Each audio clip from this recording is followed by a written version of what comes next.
Okay, welcome back to the Beyond the Workout with a life after Beyond the Workout.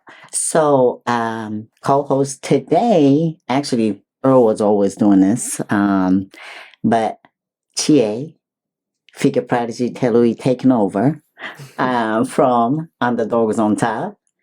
So what we were discussing, and as far as we invite the guest, and we can talk about how fitness is actually affect their life outside the wall of the gym. So today we were exciting to invite one of my clients, Sonia. Thank you for coming. And I would like to kind of ask her a couple of questions and also, how the fitness affect to actually what she does as a professionally. But anyway, welcome to the Underdogs on Top studio. This is her first time. So we would like to let her introduce herself and do what she does for her, the living and her world, period. Okay? Right. Well, first of all, thank you so much, Chie and Earl, for inviting me onto your podcast. I'm absolutely honored. My name is Sonia Fetherling, and I'm the owner of Best of Behavior Dog Training and Behavior Consulting. I train dogs and cats with severe behavioral issues, as well as just sort of regular training as well. So I've had my business for about 7 years, but I've been in the industry for 25 years. So long time. Just like me. Right. So yeah, very long time, which is always really interesting too, because I think we've had those conversations where we can see the arc of the changes and the developments and over those decades. It's interesting. Right. So yeah. So it's interesting because I am the personal trainer. I train human, right? I train people, but Sonia train actually animals. So what type of animals like normally you train? So I'm focused on cats and dogs, and usually the domesticated ones, the family-owned dogs and cats that live with people. But I have many colleagues and friends that train all kinds of species, whether it's birds of prey or sea mammals or wolves, all kinds of species, because they fundamentally operate under the same behavioral rules, let's say. So, and we actually have had lots of discussions. Yes, haven't we? as we training, because first of all, I don't know any other, animal trainer besides you. So that was really interesting. And also because, human being we can talk, we can show how feel, or, talk about if it's a pain or heavy, where it hurt, whatever it may be. But animal, like, I just don't know how to communicate, right? But you have like aware specialty of how the dog's feeling or where they've been. It's amazing to know and guide them to actually, fix their behavior. That's really interesting. Yeah. You know what I mean? Well, like you, both of you use a lot of different sciences to develop and to learn and to dictate how you move forward with any particular being, which is a human for you. For what I do is I do the same. So I learn from behaviorism, biology, ethology, neuroscience, which is all kind of very similar to what you learn too. You're just learning a different aspect of it. But because I can't sit down and have a cup of tea and a chat, not that you do, but although I'd like it, we can't sit down and have these conversations with the clients that I have. But I do a lot of observation. And so it is a constant conversation where I'm asking the animal, like, show, because I'll see the way they move and go, that's interesting. Is that behavior? Is it a biological thing? Mm. Is this a problem? How could that be affecting you? Those kinds of things. So yeah, it's just a different set of skills, but very similar. So what inspired you to become actually animal trainer? Well, I always loved animals. They were kind of a safe space for me. Okay. Even since being a child, and I especially love cats and dogs. I wasn't allowed a cat or a dog when I was a child, so I used everybody else's in the neighborhood. Right. I would be the kid knocking on people's doors. Can I take your dog for a walk, please? And I would be the pet sitter. I would offer pet sitting, and I think I would have paid them to pet sit, rather than been paid. And I used to get paid in things like chocolate, which probably hurts your ears as my physical trainer. Okay. But and I loved them. And when I adopted a dog, and we went through, finally as an adult after I'd finished traveling, and we went through some challenges, and I just fell in love with being now able to understand a different species in a very profound and different way. And I wanted to share that with other people, and to stop dogs going to shelters, or to stop dogs going back to shelters, and helping people understand their animals more on a different level, and also help the animals understand us humans more. That was kind of my driving. Okay. Yeah. Well, we always say, just like we do Sunday, me and Earl does fitness podcast, and a lot of time people, it's just go to the gym. This is just exercise. And it's a lot of misunderstanding about people. I had Yoki. I mean, I lost her a couple of years ago. Michi, she was with us for 16 years. But I never train her, you know what I mean? Like, so sometimes she, make an accident, and, or she just jump off the street, or sometime, and we respond like, just pull the leash, or, you know what I mean? And so it's a lot of time of what we think we're doing, this is just dog, or this is just cat, you know what I mean? So is it to me as what we do, or just work out, just to push up, but what is the most people misunderstanding about how they treated their pets? And, if they are trained to, no, we don't have to hire animal trainer, I can do myself, kind of thing, know? Yeah, absolutely. Well, I think, we've dogs have been domesticated for about 40,000 years, and we've had different relationships with them over that time. Originally, they probably started to become domesticated so that we could use them and utilize them in jobs that we were doing. So whether it was starting to herd, or help us capture prey, or whatever, they've always had.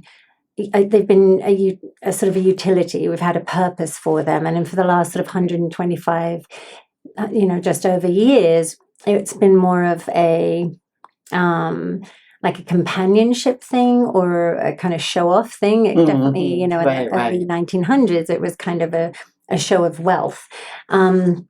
So their purpose has been slightly different, but I think the one and important thing. So what I was trying to say there was that I don't think people always do need a dog trainer. They don't. But one thing to remember is that whenever the animal is awake, they are learning. So whether whatever they are learning, you may not be intending for them to learn, but they are learning.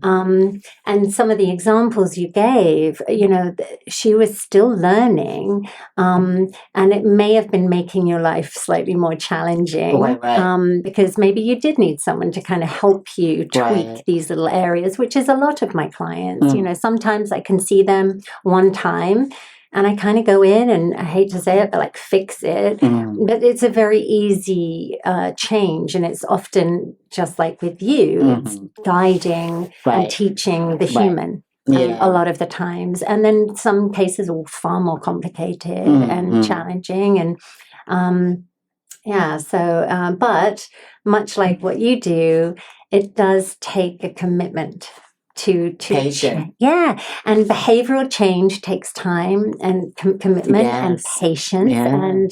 and a decision, and I try to make it as easy as I can on the client. So I don't try to like pour on, oh, you've got to change these 50 things. I try to make it easy and accessible.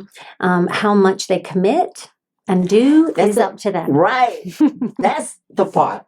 See, we can never force them to make them lose weight or make them listen. And if they have to do their job and work now, because you have to train the actual owner too, not only the animal, but whoever owns those animals, you have to kind of guide them and train them, do this way, do that way. And if they don't do that job, Right.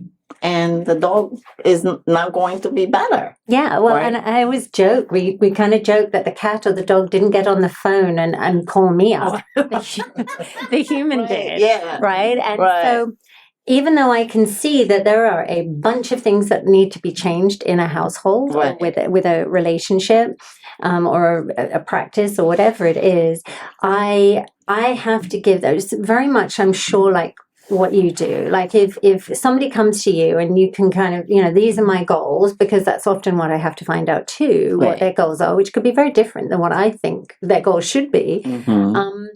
You can't say to someone, all right, we are doing this, and then give them this enormous plan. And like, you can't do this anymore. You can't do this anymore. You can't do this and do it. And you must do this.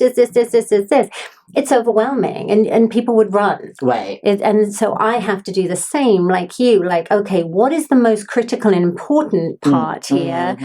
That's doable and achievable, and then they will feel good about themselves so that they will continue to delve deeper and continue to commit. And that's very much what I have to do with the humans, is I kind of have to get a quick bite so that they see a little bit of success and that they can see the behavior change and feel good about it, and ask them to just do enough that they will start that ball rolling and continue it rolling. So I assume that it's very similar to how you do. Now, everybody, I know we love her accent. Okay. We both have accents. Well, yes. But her accent is always cuter than mine. Not to me. Right.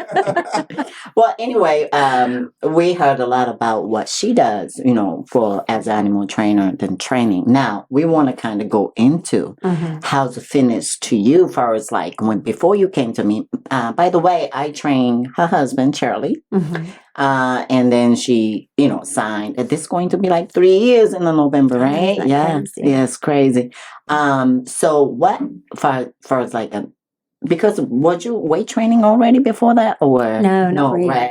Right. So this was kind of her first time to get into the weight training, which is, I love to teach clients, because weight training is a skill. So once you learn, and especially her, she always is traveling. So if she needs to keep up with her, the far as the physical, either energy or fitness level, she has to train at the hotel. So, but how's that? Far as it changing from, never lift the weights to now, how'd your body change? I know, because a lot of women, they feel like, oh, I don't want to bulk up, or, things like that. But how your body far as it transformed since you started? Well, I've definitely lost fat. I've definitely developed muscle, but my goal with Chie was, I asked Chie I didn't want to become extremely big and bulky. And I do have that kind of body historically that kind of bulks up. So I was very nervous when I first talked to Chie and said to you, I just kind of want more of a leaner look, but I want to be strong. And I'm also of the age now that making sure that I'm maintaining muscle and building or maintaining health of my bones and just general parts of my body and all of my body was becoming a priority. I mean, because initially when you came to me, you had little health issues, to kind of re-challenge that, to fix that. with Yeah. the strengthening your core Yeah. and things like that, which is a lot of women actually going through. And I find out after I talk to you, and more and more clients kind of share with me Yeah. going through the same thing what you went through. Yeah. So I'm learning that actually from how I'm trying you, and I can actually help other person. Yeah. And that's, it's kind of the parallel again is each and every animal I work with teaches me something. All my clients, both of them, I learn more and more and more. And that they're the best teachers. But yeah, I mean, I've had 2 children, and now I'm 52, so it's like of a certain age, and things change, and things are difficult. It's a whole different hormone balance. So different, and being a busy mom, and really, and having then my own business, and prior to that being a stay-at-home mom, it was giving, and I never, after the birth of my first son, I really kind of got into good shape, but I would sometimes be out walking like 9 miles with a baby carrier or a stroller, and so I was just sort of burning calories that way, walking and then running occasionally. After the birth of my second, it was just not possible. I couldn't do that. And I found it very, very difficult to kind of get any kind of shape back from the outside. And I just wasn't prioritizing myself in any shape or form until I finally came to you, because that was because of more of a medical need. And it was, because of my age and having children, and I prioritized myself and said, no, this isn't how it's going to go. And they suggested that that I see my physical therapist suggested that I see a trainer, and that's how I ended up on your doorstep. That's one thing that the misunderstanding part of. A lot of time, female, they start lifting weight, they look like an Earl on one day. No. I've been lifting 20 years, that's why I have some muscles, but it's muscle strength, and it's really important. Like I say, for our age, is the bone density, what I mean? And they were saying the more you have lower body muscle, and a stronger lower body can have a quality life, because one, if you start getting knee pain, hip pain, and then now you don't want to, you can't really walk to, go see your friends or go outside. And that can lead to depression, you know what I mean? So it's just a lot of ways to where actually that part of, woke up, no, it's not going to happen right away. And also another thing, food. We always talk about nutrition, the 85% what you eat. But actually, you was not eating, any meat, right? So, But guess what? For many years. She started eating. Well, fish. Not fish, fish and egg. Fish and eggs, Well, but let's dive into that just a little bit more, because I am one of Chie's challenging. I'll own it. No, I don't find, like probably most of your clients do, I don't find food reinforcing necessarily. I'm not excited about eating. I'm not obsessed with, pasta or fried chicken or chocolate or anything. And I'm kind of I have one of those brains that when I'm focusing on doing things, I'm all in, and I'll totally forget to eat the entire day. The entire day. To eat, right? Yeah. So when I'm not coming to you keeps me on track, because I think of my body then needing fuel. Right. And if I don't come to see you, that falls by the wayside. So my general health declines, my mental health declines. And because I have had an interesting relationship with food my whole life. So coming to see you regularly keeps me on track, because I have to, because I know that I'm going to ask a lot of my body in the gym with you, and I have to feed it for that. So, and then my mental health, my emotional health are all better because I see you. So it's so much more than just building the muscle, or just working on my abdominal muscles and that. I mean, that's a lot.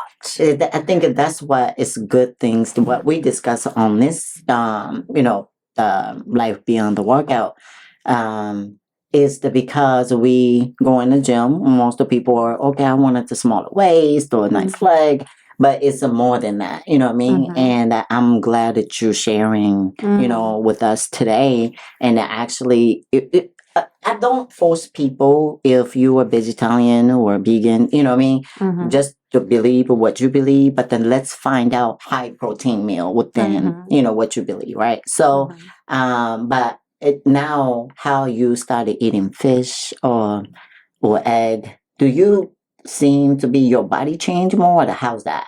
I always want to kind of ask that question. Yeah. Well, I think building the muscle, maintaining the muscle that I have has been easier. And I felt better since starting to eat seafood again. It is easier for me to obtain what I need to when I eat seafood. And you didn't ever force me. Right. You were like, you sort of said, you know, well, it would be easier if you just, you know, but you let me take my time because it's a shift. I stopped eating red meat when I was, you know, single digits. So it's been a very long time for me. I had sort of gone in and out of eating fish throughout my life, but so it was an easier step for me that way. But I think it's also so important to listen to what our body needs, and I genuinely feel better having that protein and, you know, it's just easier to. Yes, I could eat a lot of beans and everything else, but it's also the amount that you have to eat is a lot. Yeah. It's just chore. It is a chore. And for me, when I'm struggling, making sure that I eat, it's like... Yeah, I always ask, did you eat today, Sonia? Always, every time. What did you eat? And knowing though, but that's also another thing, is that I know you're going to ask that question of me. And then that makes me, because I can't lie to you. I'm just not very good at lying. Maybe I am. I don't know. I just try not to lie. And so, but the thing is also you're asking me that because you're invested, you care. And so knowing that you care, I don't want to lie to you. So then I feel obligated to care for myself. Which is, wow, right? I mean, this is profound if you think about, you know, if people just want, oh, she's just a personal trainer. No, there's a lot of psychology here. Yes. I look at and say, what did you eat today? And they cannot lie to me. It's like almost a confession room. And once you come into my gym, okay, ratio 1-to-1. That's how we operate. But is it the animals the same way? How they eat is affect to their behavior, right? Oh, massively. Yeah, absolutely. Enormously, So is really interesting. Like we have a really, like, when we conversate about the training, either animal or human being, it is just almost the same. It's just amazing. You know what I mean? And as we doing over 2 decades and we learn the personality to where they came from, what they're doing now, it is so effective. And of course, we can't change that overnight. You know what I mean? It's so the discipline and the patience, you know, consistency, that's all. See, now you see, an animal has to do the same way. Yeah, absolutely. And also, though, you know, what I was thinking was that as we had that chat the other day, that my timeline with you, it's like, if I'd been going consistently for 3 years with no issues, I would be slightly in a different place than I am today. And the reason is that I've had lots of ups and downs. I've had injuries, car accidents, pain in my neck, and stress.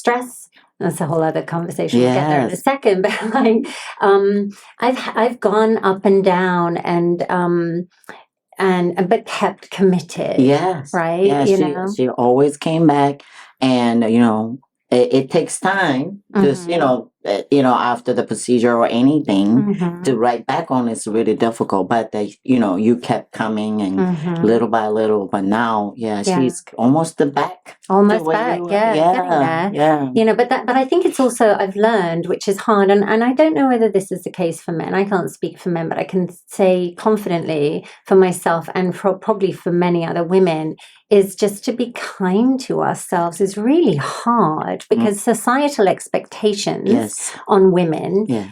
and then we have our own expectations Right. and that pressure. Right. So learning to be kind, learning to be patient, and having patience with my body Mhm. has been a journey. Right. And this has been, really helpful the last 3 years. Right. But so I wanted to come back to, though, so Right. I'm not meaning to take over. Right. But No, the you're stress good. factor. Yeah. Oh, yeah. I do have a lot of stress. The worst days for me is to discuss like behavioral euthanasia, which is when clients will euthanize their dog for really usually very what's the word I'm looking for? Overwhelming behavioral disorders, let's say. So that's a rough day for me. And carrying these clients and carrying the stress of all of what I do, because it's often quite a very serious nature. And then sad that, and extremely sad. Yeah. And there's a lot of frustration and there's a lot of drama in my industry too. Never mind with my, whatever's going on with my own clients, it's what's going on in the industry. And it's just a lot to deal with. Same. Yeah. That's the same in the fitness industry. I know, right? Us trainers. But being able to come to the gym and just like run really hard on the treadmill sometimes, or just get into the workout and look forward to just blowing that out on the treadmill and being like, and sweating it out and just being like, oh, now I can get back in and focus, or, be better for your family. Yeah. And myself. Yes. I think that's the woman. We take care of everybody else but ourselves. And so really important to invest ourselves in, time, 2-3 hours per week. You know what I mean? And, put yourself, I know you have a nice gym at home. And you're trying to work out at home, but it's really important to put you in a different atmosphere where, for you. You know what I mean? And that makes so much difference mentally. It also keeps me accountable because it's easy to just sort of go, sometimes it's like, oh, I might not feel like it today. But it's also like, well, I don't have the time. I have this, and this. But when I have booked in with you, I never want to mess with your schedule. Right. And so I never want to, I never want to cancel. So it's up to me to show up. You've been kind enough to like fit me into your schedule. So then, because I've given you whatever my schedule availability is. And so then I'm going to show up because I wouldn't want to not show up for you and to kind of have you lose money or any of that, because I have so much respect and appreciation for you. So it then keeps me accountable, and then it keeps me on track. I would easily fall off the wayside, even with the best of intentions, if I wasn't showing up to your door and ringing that doorbell out, 2-3 times a week. So, yeah. Wow. See, we need more time with Sonia. We got to bring her back again. But the first, I wanted to, first of all, thank you for a busy time that you're making here today, and share. I think this is really needed because, past couple of guests was a man, right? And she is our first woman guest. So it is, thank you. Right? And so, but I think it's really important for us to take care of ourselves. So it's really good to coming from where you coming from. First being, animal trainer, which is, we have a lot of common, but also you haven't trained before, or, the different type of food you were eating, but now this. And so it's like, I think it's a lot of time we hear from, real people and like this. And I think it's such a great information, and then, we can share. So we wanted to continue, but before we go off the camera, I want you to kind of tell audience how they can reach you first, your business, website or Yeah. Facebook? So my business is Best of Behavior, and that's the American spelling, not the English spelling. Okay. Even. So it's BESTOFBEHAVIOR .com. And then my email is bestofbehavior@gmail.com. And you can find me on Facebook either under my Perfect. name, Sonia Fetherling is FETHERLING. So it's feather without the A, or Best of Behavior on Facebook and Instagram. So Perfect. Is there anything that you have any message or you wanted to say before we finish? no, I think No? just wrapping up that like patience is key, and don't be afraid to call an expert because they do know a lot more than you. And I think it also to cut time. You know what I mean? Yeah, If you a person you trying to figure it out, yeah. it takes so much and then so many Yeah. information, but not all the information is correct. So Yeah, and I think also kind of like what I was saying about how anytime the animal is awake, they're learning, right? And it's like we have to consider what is that animal learning, and each and every interaction is going to affect the animal, just like you may not sit down and have a meal of fried chicken, but you could be eating Twizzlers on the drive home all day, and those calories count. Every little interaction with food or drink or alcohol or whatever, they matter, and it's the same with animals.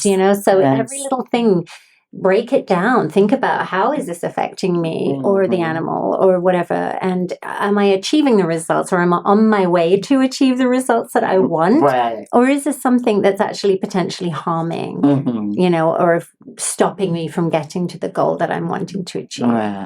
Well, this was such a amazing episode, everybody.